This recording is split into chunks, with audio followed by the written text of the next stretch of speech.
Mangaluru ಸೌತೆಕಾಯಿಯನ್ನು use ಮಾಡಿ ಒಂದು simple ಬೋಳು ಹುಳಿ ಮತ್ತು ಅದರ ಬೀಜ ಮತ್ತು ತಿರುಳನ್ನು ಯೂಸ್ ಮಾಡಿ ಒಂದು ತಂಬುಳಿ ರೆಸಿಪಿಯನ್ನು ನಾನಿವತ್ತು ತೋರಿಸ್ತಾ ಇದ್ದೇನೆ.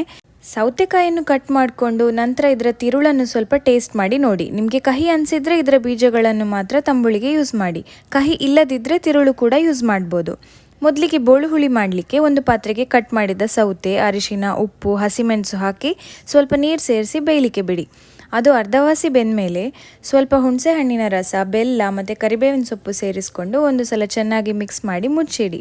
ತರಕಾರಿ ಪೂರ್ತಿಯಾಗಿ ಬೆಂದಮೇಲೆ ಬೇಯಿಸಿದ ತೊಗರಿಬೇಳೆ, ಹಿಂಗು, ಉಪ್ಪು ಮತ್ತು ಕೊತ್ತಂಬರಿ ಸೊಪ್ಪು ಹಾಕಿ ಚೆನ್ನಾಗಿ ಕುದಿಸಿ. ಕಡೆಗೆ ತುಪ್ಪ ಅಥವಾ ತೆಂಗಿನೆಣ್ಣೆ ಹಾಕಿ ಒಂದು ಒಗ್ಗರಣೆ ಕೊಟ್ಟರೆ ಬಿಸಿ ಬಿಸಿ ಬೋಳು ಹುಳಿ ರೆಡಿ. ನಿಮಗೆ ಹಿಂಗಿನ ಫ್ಲೇವರ್ ಇಷ್ಟ ಇದ್ದರೆ ಒಗ್ಗರಣೆಗೆ ಕೂಡ ಹಿಂಗನ್ನು ಸೇರಿಸ್ಕೊಳ್ಬೋದು.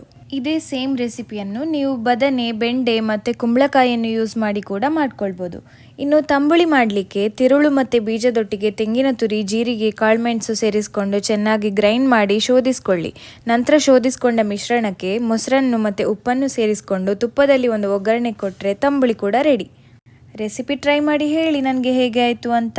Thank you for watching.